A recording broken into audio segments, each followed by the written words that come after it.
Story 1.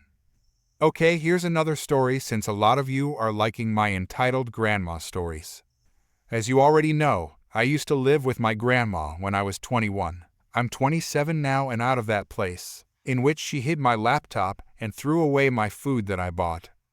Well, this one is more entitled than the last. I went back from work and arrived home. I went to the mailbox and didn't find any mail. When I get inside, I see my grandma opening mail. This is the encounter. Me, Grandma, what are you doing? Entitled Grandma, I'm opening mail, with scissors. Noticing that's my mail, I say, "That's my mail, you can't do that, give it to me." There are no secrets in this home. I tried to snatch the mail from her, but she used her scissors to try to stab my hand. "Don't you dare, what are you hiding?" "Are you crazy? I'm not hiding anything, that's my mail, and that's my privacy. There's no such thing in this house. Now try that again, and I'll stab you," she said taut, threatening with the scissors. I gave up and walked away. 30 minutes later, she came into my room. "What did you spend $150 on?" "That's none of your business." "How do you know that?" "I saw your bank statements, and don't talk to me like that, or I'll kick you out right now." "What did you spend $150 on?" "Oh, that speaker. Just leave me alone. You're not even supposed to read that. I bought a big JBL speaker for $150 sale from the original $300. Why would you spend so much for a stupid speaker that looks like a Coca-Cola can? It's ridiculous. And like I said before, there are no secrets here. Because I want to. Just leave me alone. Stop spending money on unnecessary things. That's why you can't be independent." She leaves in a huff, throwing the mail in my bed, all opened. I started crying in anger as I started to realize the mistake I've made for moving there. There are more stories about her, and I'll keep telling them later on when I have the time on this Reddit. Story 2. A number of years ago, not long after I entered the workforce as a naive young man, I, as many, started working in hospitality. I loved the work, loved the people I worked with, and generally had a really fun time. For the first 6 months. Then my supervisor tells me he's leaving and thinks I should put in for the job. Okay, I'll give it a go. Thanks for believing in me. Well, from the title you may have guessed, I didn't get it. Instead, they hire someone else, and my manager tells me, but gives me a training plan, which I really appreciated, especially as I was about to go on vacation for 2 weeks. So the new guy starts when I'm away, and when I get back, I start my shift early, so I can catch up with my friends. I'm doing a few odd jobs while shooting it, and this guy in a suit comes out the back and walks right up to me, without skipping a beat, tells me to get behind the bar and sort the stock out. Bearing in mind I knew it was fine. I plaster a big grin on my face, stick out my hand and say, "Pleasure to meet you. You must be name of person you hate." I'm me. I know already I don't like this guy. So some months pass. Most of the staff think this guy is a jerk. Between his condescending attitude, heavy drinking, and generally being a creep, nobody wants him there. But he refuses to leave, and without cause the manager won't fire him. She also didn't like him. So I hatched a plan. There's a training session coming up in a few weeks. Some of the company bigwigs will be there, and I've been invited as part of my development, as have my manager and supervisor. The day before, I made sure that several of the women in the department had a plan for a house party, and he couldn't resist himself, showed up and started putting the moves on. I kept getting his drink topped up. Everyone made sure I stayed, mostly sober, while making sure he was wasted. Like this guy could drink and normally be blackout and still show up for work the next day. But he was gone. Lo and behold, the next day, I turn up for training, and when my boss asks me where this guy is, I'm not sure. There was a party last night, and he was there, but I left early so I could be here. He was getting pretty bad. About an hour into the day, he shows up, clearly having just rolled out of bed, crumpled suit, messy hair, bloodshot eyes, and reeking of Red Bull and booze. I could hardly keep my grin to myself, and my boss knew I set him up. She pulls him outside, and he doesn't come back in. The next day, There's a huge meeting with all the managers, and the next week, I'm told to apply for the job. At the end of my interview, my boss asks to have a word alone with me and tells me she spoke to some of the other people and knows what I did. All while also grinning like an idiot, as I nailed the interview, got a jerk fired, and aced the training session. Story 3. My boyfriend, who is 24 years old, and I, also 24, have been dating for almost a year now. I'm incredibly happy with him. He treats me so well that it feels like a dream being with him. He's the perfect man, and I genuinely can't imagine my life without him. Our relationship has been absolutely amazing. For some context, I currently work as a head cashier at Home Depot. I am based in a high-traffic store that recently remodeled its front area, where the registers are located. A couple of months ago, the setup was changed to entirely self-checkout stations, referred to as assisted self-checkout. While the idea is to let customers scan their items, employees are still expected to assist as much as possible. This means helping with purchases involving 6 items or more, high-value items, or anything that might have hidden items inside. On top of that, we're tasked with encouraging customers to sign up for store credit cards.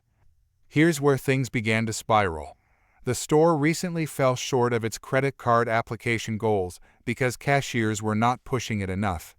Midway through last week, my supervisor decided that every employee, including head cashiers like me, had to stay on a register at all times.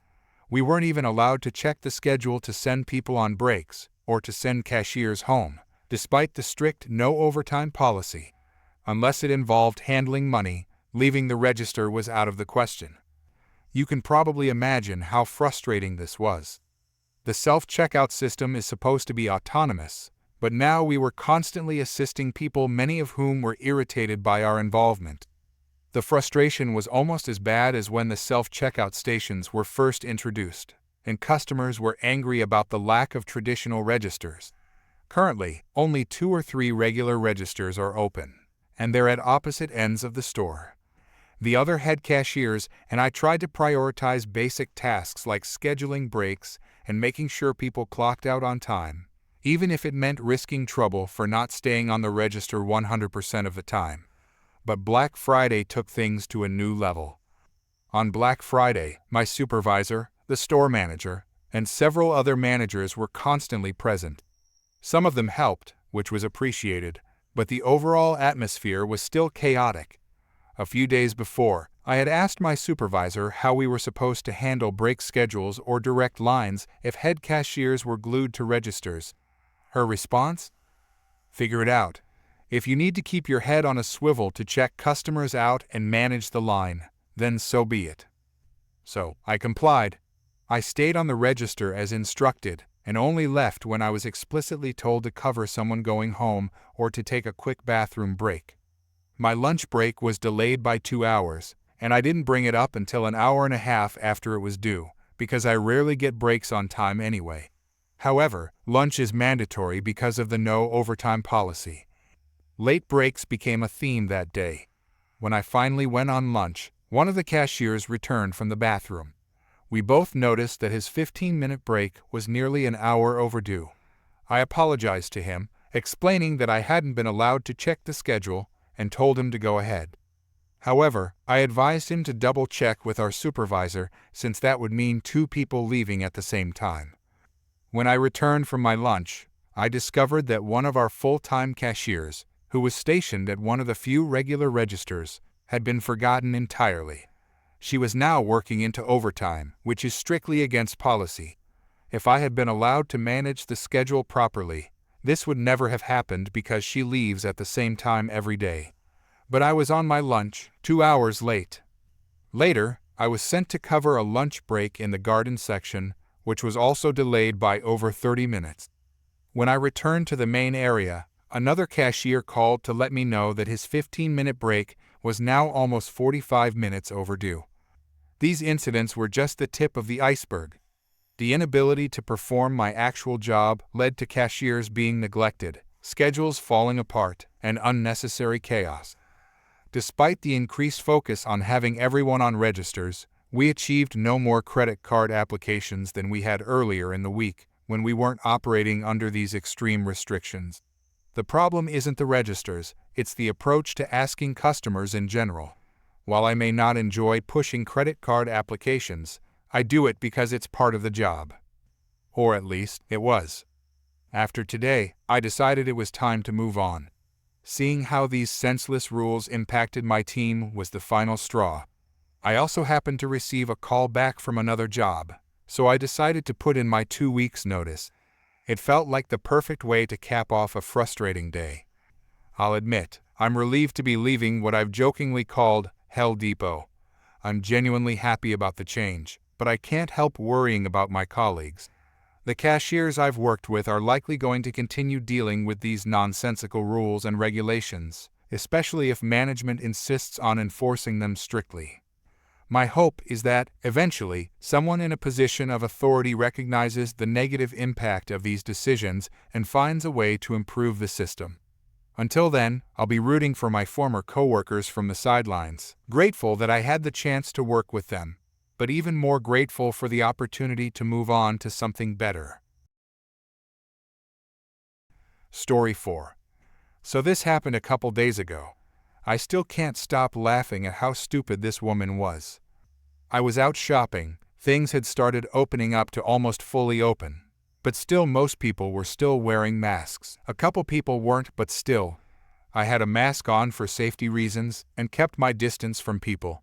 As soon as I walked into the store, a woman, we'll call her Psycho, obviously, you'll see why in a second, strolls past, nearly brushing my shoulder. I flinch away and pull back the cart as she slams into it and continues on, turning to glare at me like it was my fault. Side note, she wasn't wearing a mask and looked crazy. Think Criminal Minds homeless lunatic in love with a serial, who she thinks is an alien who abducted her. If you've seen the show, you know who I'm talking about. I brush off Psycho and continue on with my shopping. I stop and grab some Q-tips. I turned around and the Psycho was wandering nearby. She turns and glares at me, flipping me the bird. I smile under my mask and flip her off back and walk away. She yells something at me, but I ignore her and walk away fast. As soon as I walk around the corner, I see a cop, on duty I presume, as he was still in uniform. I smile and walk close, telling him this crazy woman was screaming at me and flipping me off for no reason. Everything from the beginning. He nods and says he'll handle it. I hear her come round, still yelling, but stops, I'm guessing, when she sees me talking to the cop. I continue on, getting the rest of what I need as I make my way to the meat counter. Seeing her every so often, she keeps glaring at me and snarling at me. I ignore her and continue on with my day. I go so far as to put in my earbuds and play my favorite shinny song, making a show of playing a bit of the song before connecting the earbuds. She continues glaring and snarling. I continue ignoring and jamming, probably stupid on my part, but hey, I've already been ticked off, so might as play a little game of malicious compliance, and I'm not going to cower from a lunatic when there's people around. I end up having to go past her at one point. She's going one way, I'm going the other, so no big. She ignores me. I ignore her. I get to the meat counter, and within seconds, I see a flicker out of the corner of my eye, turn around, and she is literally not even a foot from me.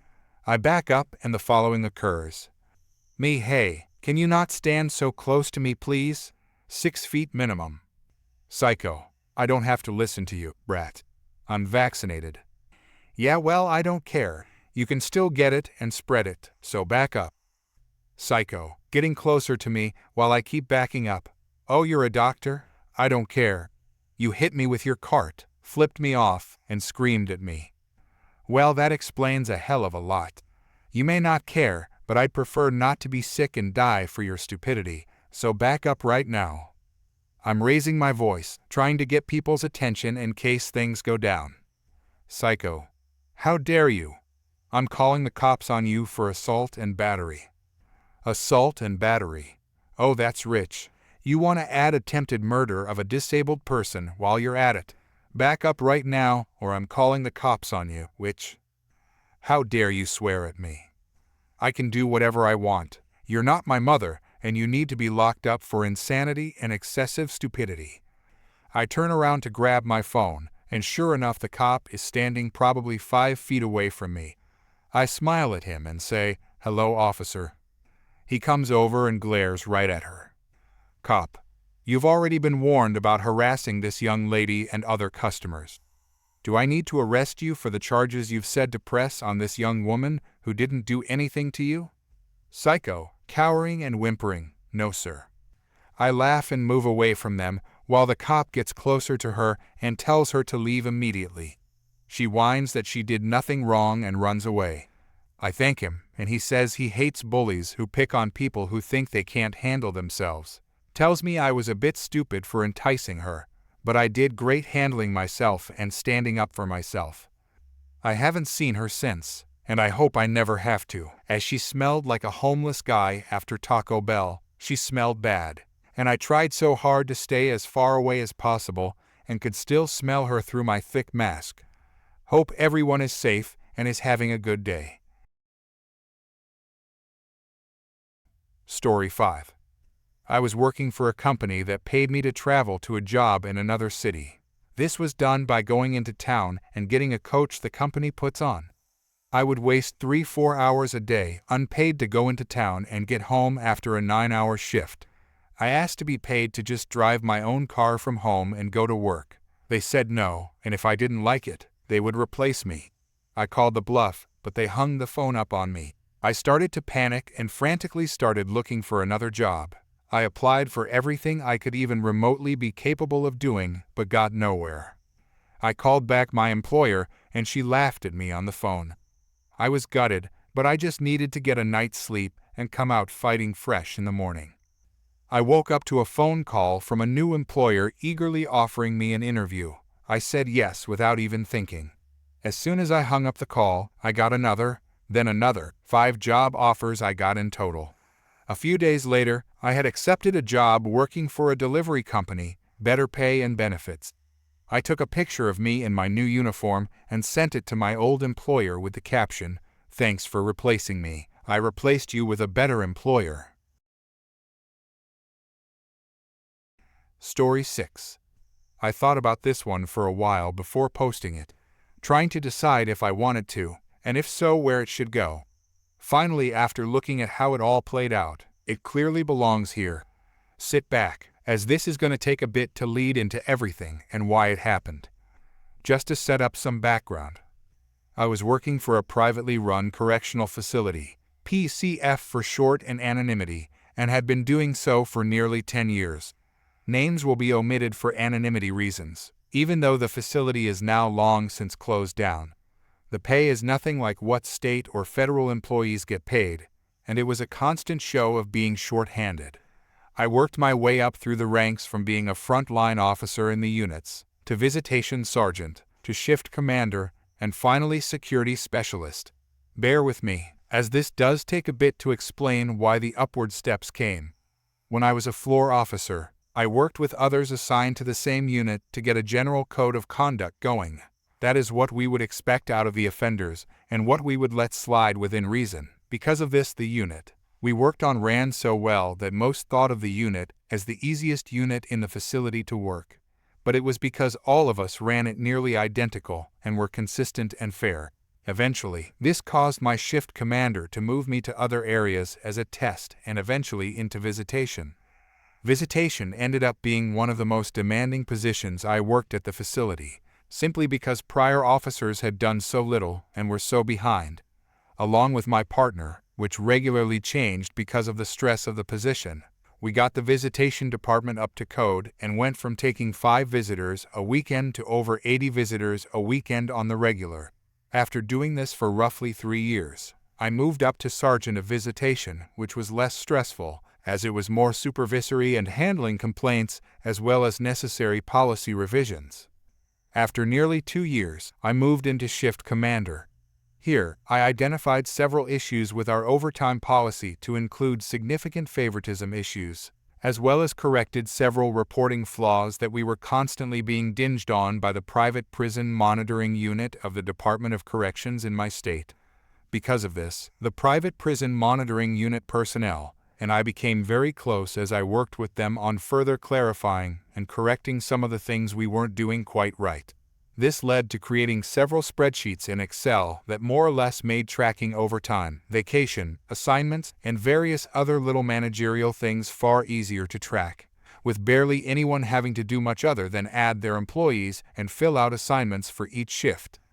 This allowed us to get away from favoritism and more easily spread the copious amount of overtime fairly, so everyone was doing their fair share instead of just a handful constantly being taken advantage of, while also making it easier to explain monthly shortages. Higher-ups loved it, the private prison monitoring unit loved it, and many of the overworked frontline staff were delighted by it, because it allowed them to finally get some rest after 16-hour shifts, while others hated it because they couldn't skate by under the radar without doing their share of mandatory overtime. Part of the new hire agreement was signing you understood there was mandatory overtime and refusal could lead to disciplinary up to termination. During this time, we had some changes in administration and the creation of a couple positions that were required as part of our contract with the state, which was renegotiated yearly. This is important to know later on. This included at least one captain per shift. Originally, we had 2 lieutenants, a captain of housing, had none prior, a security specialist, also a lieutenant position, and changing several positions from officer to sergeant level. This is where the problem started, and a number of the staff started filing complaints, because while the state mandated these positions, the private company didn't like it cutting into their profit margin and begrudgingly agreed. However, our administration saw this as a way to get their friends in cushy positions. Company policy says to promote from within, but our administration found ways to make it seem like most internal candidates didn't meet qualifications, while hiring old buddies into newly created captain and administrative positions. I was eventually moved to security specialist and backup shift commander. My new role was creating facility-specific amendments to administrative regulations to ensure we were following the purpose of administrative regulations. This entailed how our equipment was managed, key set permissions, restrictive housing unit, visitation, perimeter security, and making sure all guests, visitors, vendors, and volunteers' entry policies were followed to include mandatory background checks. I also ended up taking over several other Excel spreadsheets that were required to show each department in the facility was accordingly staffed the required hours per our state contract agreement. It was quite the handful to say the least, and by closer following the administrative regulations, I was quickly making more enemies as a lot of the issues started showing how incompetent the administration was, namely the major, housing captain, and one of the other captains that were buddies the major got hired on. As a security specialist, I reported directly to the major, deputy warden, and warden, as well as by extension, the private prison monitoring unit. We had regular meetings to discuss issues and how to remedy them. Then it was my job to author the adjustments so the major could review and sign them along with the warden before they went into effect. By this time, I was the sole manager of no less than 5 major Excel spreadsheets in the facility used in various departments, all of which I trained each in those departments, to include major and captains, as it was to eventually become their responsibility to manage them. This included giving them encrypted passwords if those spreadsheets ever broke or corrupted, as Excel is known to do on occasions. However, this didn't happen, and I was constantly the go-to in order to get them fixed. After a couple years of this, in comes the private corp to renegotiate the contract, and suddenly my position responsibilities get reorganized into their respective captain or major responsibilities. At this time, a new captain position comes open, and I put in for it along with several others with similar experience to me, and one that has absolutely bare minimum experience, but is close friends with the major and another administration sitting on the hiring board. Needless to say, they got the position, and I got bumped to their old position as housing lieutenant. I asked my major why I can't be moved back to shift commander, where I can at least still work on all the policies and sheets I've made up to this point to, which my major says to me, "You aren't a captain, and we needed a captain there. Not you. Just be happy you didn't get demoted and stop trying to be a captain." I smile and reply, "Okay, but you do know if you move me to housing, I no longer have responsibility over all the work I currently do, as that is all security-related responsibilities, and housing has different responsibilities, right? It is important to note that at this PCF, housing and security acted like two different entities from one another, and security had final say over housing, but it was housing's responsibility to address housing issues before coming to security. This meant moving me to housing lieutenant, instead of back to shift commander, would mean I no longer had any right to correct them when they weren't following the policies I had written prior, and certainly meant I had no responsibility over any of the spreadsheets they managed. Well, that is how it works here. The major replied, "You just didn't get the captain position. I'm sure we chose the best person and there will be no issues. Just do what your new position is because you aren't a captain. You're a housing lieutenant, and you will do only what is part of that position's assignments." At this point, he gives me the biggest grin, as he has waited 3 years to put me in my place for making his job harder by actually having to do his job. "Okay," I say, and leave the room without saying any further. Cue my revenge. Now I had also submitted complaints of harassment and policy violations with updates, as further incidents took place, causing the complaint to stay perpetually open, and this was added to the complaint with documentation. This was only another notch to a long-going issue, one that various others I worked with had also joined in on, as they had equally been railroaded, harassed, discriminated against, to include lost wages, and saw the nepotism taking place. It is important to know that the policy on nepotism for this company included language stating that family and close friends could not have unfair advantages in promotion or job placement over qualified or current employees. Now it isn't immediate, this change, but after a couple months, I'm now working as a housing lieutenant and taking care of my new responsibilities. I've shed all responsibility for prior spreadsheets, policy adjustments, and anything that doesn't have to do with my immediate department. It is about this time when things start to go noticeably wrong. Even though I took the time to train, assign management rights, and give password control of all workbooks to the responsible department heads, most of which was the major, it didn't take long for it all to go downhill. The new captain doesn't know a thing about Excel, let alone any of the reporting software a shift commander has to use sometimes multiple times a day, is very lacking in knowledge, and quickly gets various offender and staff complaints. The major isn't keeping track of the spreadsheets he is now supposed to manage, contract compliance tracking and facility entry tracking, because he is just as clueless when it comes to anything computer-related, and visitation is slowly going down the drain, cause none of the other captains kept open communication with the sergeant/officers to help deal with issues and staffing concerns. By this point, the private prison monitoring unit is very unhappy and demanding that these areas be brought up to compliance within 30 days, or they will start to pursue fines against the company, cutting further into their monthly profit margin by nearly $1,000 per day out of compliance for each issue, on top of other fines for failure to fill contractually obligated positions. Needless to say, these are fines that add up very fast for those who don't know. At this point, my housing captain calls me into his office with another of the admin to give me the assignment of fixing these troubled areas. After reviewing the assignment, I smiled back and told him, "Sorry, the major told me I wasn't a captain and that I was to stop doing captain work now that I was a housing lieutenant. This is beyond my assigned post to fix, as it requires me to tell security what to do in order to fix it. We should work as a team. You don't want the team to suffer for this, do you?" he says to me. Then the other admin pipes in, "Lieutenant, let me get this right. You are refusing to do this because you didn't get the captain position." I then give the same grin the major gave me when he told me months earlier. Well, that is how it works here, isn't it? Security manages security, and housing takes care of housing unless it jeopardizes the security of the facility. Then it is a security problem, right? I then rolled my shoulders into a shrug. I just simply lacked the authority to do that job, and the major assured me that you and the other captains all had it under control. I even showed it all to you before I was reassigned, remember?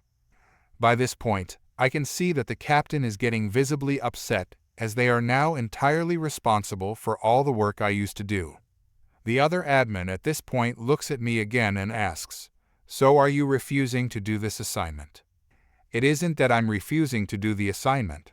It is just that with all my new responsibilities as housing lieutenant, I simply don't have the time to do them, and the work of a captain, which the major made very clear, I'm not supposed to do the work of any longer, as I am not a captain. I then stand with a smile. So no, I am not refusing the assignment. I am following the orders of a higher superior that told me to no longer do anything outside of my assigned duties as a housing lieutenant. Last I checked, the post orders I signed stated I was only to do assignments that are of housing unit responsibility, which also is signed by the major and the warden. Now, if you don't mind, I really have other responsibilities I need to get back to. I then smiled at both of them and walked out of the office, as I was currently in the middle of getting a vacation request and working on offender housing assignments to ensure we were in compliance with the security threat group and racial balance requirements for the nearly 1,000 offenders in the facility. About 20 days later, I received a phone call while on vacation at 8 a.m. from the stand-in warden. Our warden had been put on administrative leave pending investigation, along with said housing captain. "Is this lieutenant?" asks the stand-in warden, to which I groggily answer, "Yes, it is. Who is this?" "This is stand-in warden, and I'm sitting in the room with a housing captain who has brought something rather startling to my attention. He is saying that you refused to do an assigned duty that resulted in the inability to track various things in the facility. Is that correct?" At this point, I sit up in bed and answer, "Yes, that is correct, but that is because..." I don't even get to finish as this stand-in is clearly upset at my admission and interrupts me. "You do realize that this is insubordinate behavior that is gross in nature, don't you?" Anger clearly in his voice, but a controlled anger. I can only imagine that the housing captain is sitting in the room with a big grin. Am I going to get to answer, or are you going to interrupt me again? It seems you have already made your mind up on the matter given the tone of your voice, sir. I respond, "You're correct. I've decided that your negligence in performing duties as assigned is gross in nature, and believe this meets the required parameters for immediate termination effective now." He pipes back, obviously not happy with what I said. "You do realize I will be adding this to my complaint of workplace harassment and retaliation if you do so without getting the full story, don't you? This means that I will be adding your name to the complaint for failure to do your due diligence in getting the full story, on top of the warden you are currently replacing, the housing captain sitting with you, the major, and several others for violation of your own disciplinary policy." I'm shaking at this point, angry that this is happening, and that I have to resort to this extent to get the point across. And yes, I do have access to all of the documents, including all current policies of the company, the current contract between the company and the state. And will I pursue this if you continue with this? You do what you feel is necessary, and I am doing what I feel necessary. As of this date, you are hereby terminated. You will receive in the mail the disciplinary form and decision to include a formal answer to your complaint by the weekend. You see, if you're part of that complaint, you no longer can issue the formal answer according to policy. It will now have to come from corporate human resources, who will have to agree with your decision and already has copies of the complaint as well. My voice is now shaking from my own anger. "Well, then you'll be hearing from them, I suppose." The phone then hangs up, but not before I could hear the change in his tone of voice as well. I wasted little time in updating my complaint and notifying the corporate human resources person I had been in contact with for about 6 months now. The aftermath. A week later, a notice was sent to all employees that the facility would be closing their doors permanently in 90 days, and I continued to receive my full 40-hour-a-week pay until the day those doors closed, without ever having to return to work. I was then later allowed to file for unemployment, as well as the technical reason for loss of employment was through no fault of my own. I later found out from the Human Resources Department that the facility was closed due to 4 major reasons.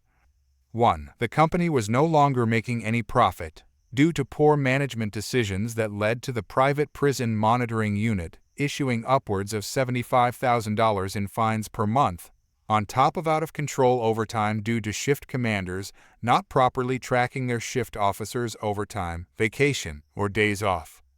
2. Many of the administration and captains had received numerous complaints of company violations to include harassment and nepotism. 3. The Private Prison Monitoring Unit investigated the qualifications of some of the recently hired promoted administration and captains, as they too were suspicious that they didn't meet proper qualifications for the position. This means they were entitled to back fine all the days those positions were filled simply because they were unqualified candidates. 4. The investigation found all complaints to be valid and would require termination of nearly all of the current administration, 2 captains, and 1 human resources for failure to correct the issues, meaning it was easier to just cut their losses rather than try to fix it. Why was this a huge revenge? Well, the state had to quickly move and relocated nearly 1,000 offenders. 250 people lost their jobs, of which 15 of them ended up fired due to policy violations, resulting from the investigation of nepotism and workplace harassment. A few had workplace discrimination and resulted in one person, who was not receiving fair wage of others of similar position, to receive back pay of upwards of $38,000. My start of complaints led to others filing complaints for similar reasons in the nearly 2 years leading up to this, adding to documentation of the issue that resulted in the closure of the facility. Even knowing the impact this had, if I were to live through it again, I would still have done the same thing.